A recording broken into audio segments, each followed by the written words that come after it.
I'm John. It's our YouTube channel. We're glad you're here. Subscribe to it and give this video a like. Also, we have this little thing called a podcast down below in the description. Subscribe to that as well. Share it with your friends. According to Aaron Wilson, the Raiders are expected to look at multiple head coaching candidates, including Todd Bowles, Leslie Frazier, Gus Bradley, and Rich Bisaccia, according to league sources. We also saw a couple of those names and Doug Peterson connected to the Jags job, where GM Trent Baalke has a coach to hire. But what do you think of this Raider list? Well, there's no offensive guys on that list, right? Defensive coordinator, their own defensive coordinator, and their current interim coach who's a special teams coach. That a little weird to you? Does that feel kind of Mayocky? It feels like a made-up list to me. I mean, it's, I don't think it means a whole lot of anything. It's the first day of, I think it's let's talk to the people that somebody knows or that we know. I don't think that's anything close to the complete list. You know what I mean? If you told me those guys share the same agent plus Rich, it wouldn't surprise me in the slightest. Do you feel confident that Mike Mayock is going to be the guy picking the coach? Well, I'll tell you this. If one of these guys were to be hired, I would say Mike Mayock's still the GM. I agree. Like Todd Bowles isn't bringing his own GM. I just... Are they really going to hire one of these? And retread's not a fair word because, Andy Reid, Bill Belichick are retreads, right? Pete Carroll's a retread. But these guys feel a little bit different than Andy Reid and Pete Carroll. I don't know. Gus Bradley, we saw it. Gus Bradley's a number 2. I was around Todd Bowles for a year. Do you know the best part about being a number 2 in the NFL guy? Being a coordinator, especially one of the good ones? You make like $3 million a year. And you just have to do one press conference. You have to deal with a lot of bullshit. There's nothing wrong with being... I would get way back in the day when you make way less money. You make so much cash now. Gus Bradley's probably making $2.5 million. Todd Bowles is probably the highest paid defensive coordinator in the league. Arians gets to deal with all the bullshit. His defense just kicks ass. Gets to live in Florida, no state income tax. Be a head coach, and then I get you would double your money. I'm not an idiot, but... It's not like you're leaving a high-paying job with a lot less stress. Coach of the Raiders? You have to be a head coach, though. And it pays a lot more. No, I know. I mean, I'm not an idiot. I get that, but... Because guess what happens when you fail as head coach? I'm also... You go back to being a coordinator is the answer. You just go back to being a coordinator and making that money again. Don't love hiring defensive guys in this modern-day league. The Raiders' defense is fine. Just keep Gus and hire an offensive coach. You're not going to interview is Gus getting hired by somebody else? That would be part of my calculation, right? Because if Gus becomes the head coach and he hires a good offensive coordinator, that guy's a head coach in the next 2 years, if not 1 year. I just think defense is not really a problem anymore, right? I mean, their defense is fine. I watch them think they're a defensive team kind of now. Yeah. Yeah. I think organizational just normalness is the number one issue. So I would lean somebody who's has some idea what to do, but they felt, but they have a grown up running the team right now, and it's felt pretty normal given the circumstances, right? Rich is clearly a grown up. He's clearly a legitimate NFL. But he's not going to be their next head coach. No, he's not. Unless it's the Jimmy Garoppolo scenario where they win the Super Bowl. Mark would have no choice. I would support that. Even then, it's we're just going to still just look around. But you know what? You raised it. We're kind of kidding, but what if they make the playoffs and win a playoff game? What if they win 2 playoff games? Now, I don't think that's going to happen. I declared them playoff dead before Thanksgiving. So, but it doesn't. Does he have to go to the Super Bowl to get hired? I don't think so. No. I don't think we can underestimate Mayock being around Mark Davis every day in this current situation and then maybe becoming the GM. And the same applies to Rich Bisaccia. Now, we had the report that Mark was going to blow the whole thing up, but it's been a roller coaster of a year. I mean, they've had a couple, saving wins. Obviously, the Cowboy game and the Denver game, which were, could have gone either way. And they found a way to win it. Would you be surprised if they hired somebody off of this list? I would be, but then again, there's something to be said. The Raiders historically, they know Gus Bradley, they know Rich Bisaccia. I don't think we should be shocked. I would not expect them to hire those guys. But I don't have a great feel for who they're going to hire at all. Yeah. Yeah, my first reaction was the same, but then I look at it and I go, I don't know. Maybe they would. I would say if it comes out, like the Raiders tweet out after the season, we're going to retain Mike Mayock as the general manager, and Mike Mayock is going to lead with Mark Davis. Mike Mayock's going to be Mark Davis's point guy on the coaching search. I would say I wouldn't be shocked if like Leslie Frazier or Todd Bowles is hired. Those are old school defensive guys. Mike Mayock played defense. He's a Belichick tough guy. Mike Mayock feels like he would hire defense, not like, Kellen Moore. Like, I would be shocked if Kellen Moore is Mike Mayock's hire, right?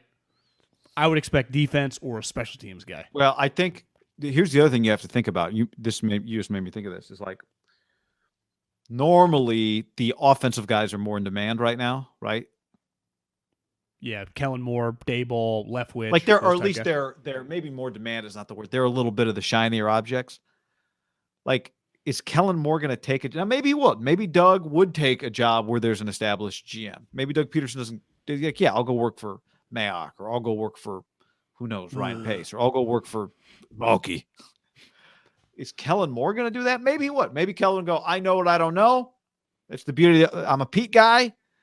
I trust Mayock or I trust Balky. We vibe. I'll go be the head coach for that guy. Maybe. Kellen's got a pretty good job right now. Makes a ton of money. His owner loves him.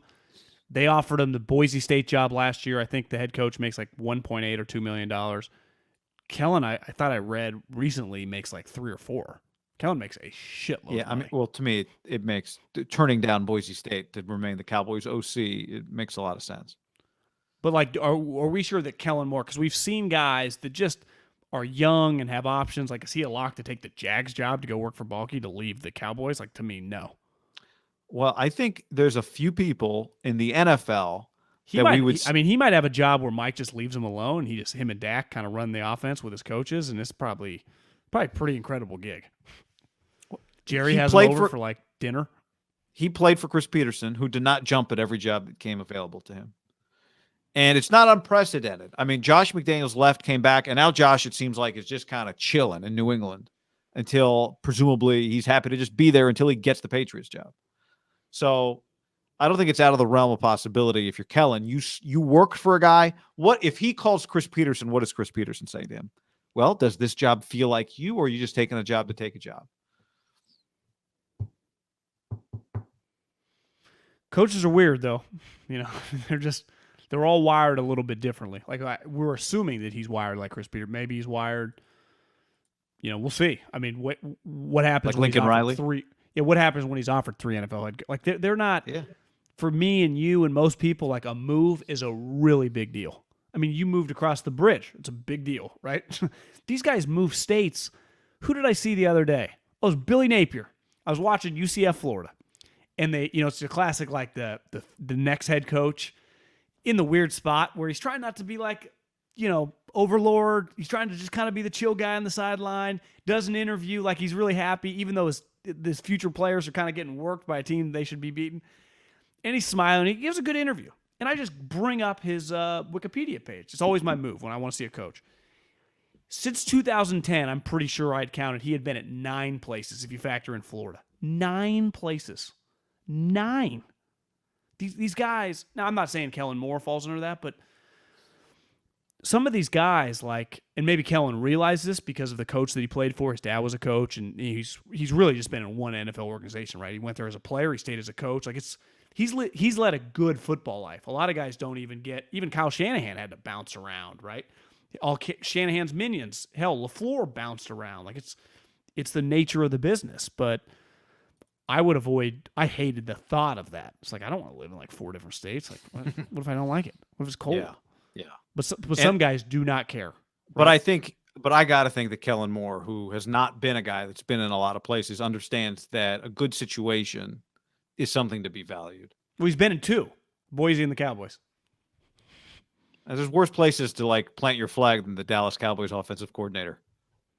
And I'm pretty sure Boise is has been one of the fastest growing cities of the last like decade, right? Oh yeah. But here's the other thing: is like Dallas going to be in the NFC Championship game? Like, he might not be totally hired. I mean, you might have to wait to hire Kellen Moore, right? But you can talk to him right now. I know. I'm just saying, like, you might have to wait to hire him. Yeah. Niners waited once upon a time. Yeah, that's true. And I would say he's kind of in the same. Feels like he's kind of getting talked about in a similar way. Not as long as Kyle had been, but kind of being discussed in the same way. I know To this. me, If the Raiders hired Kellen Moore, it would feel like, I don't know if it's good or not. I don't know if it's going to work or not. But they just hired one of the most desired candidates. Yeah. In I that would way, say it'd feel for like a them, home run. I would say it'd be very risky. I mean, the jobs that he's going to have the opportunity to coach because of the open jobs are just going to be pretty risky, right? Yeah, I mean, the Raiders will be different than like the Jets. It feels like the Raiders are kind of like, all right, you come in here to help us. We got to get over the hump and win, kind of like the Chargers' job was. Yeah. Like a I would first-year imagine Raiders that- coach not making the playoffs is going to be a failure. I would say the number one question, if I was an agent for these coaching candidates going to interview with the Raiders, is you have to ask Mike or whoever is leading the search and the owner, like, what's the status of Derek Carr in his contract? Yeah. If I like him, can we extend him? Or are you guys good with that? Like, to me, isn't that the number one question? Or you have a quarterback that the league likes. Do you want to keep him? Because there were reports that Mark Davis, going into the interviews, was going to let people know what the status is of his quarterback financially. Yeah. It'll be interesting what the feedback he gets. What if everybody he talks to says, like, I want him? And he had already kind of thought, like, we're going to trade him. I would I'd be imagine surprised. people are going to want. Why would you take the job without him? Who was going to be the quarterback? Yeah. Right? You got some package deal for Russ or something set up? I don't know. Chubby Russ or the guy from like 3 years Yeah, ago? the Russ has been bad for a year and a half, that Russ. But maybe you can get him for a third rounder now. Maybe his stock is plummeted. Not. Yeah. D'Amico and Robert Saleh would be like, the bad Russ? Well, I've never seen that guy. That guy lights me up.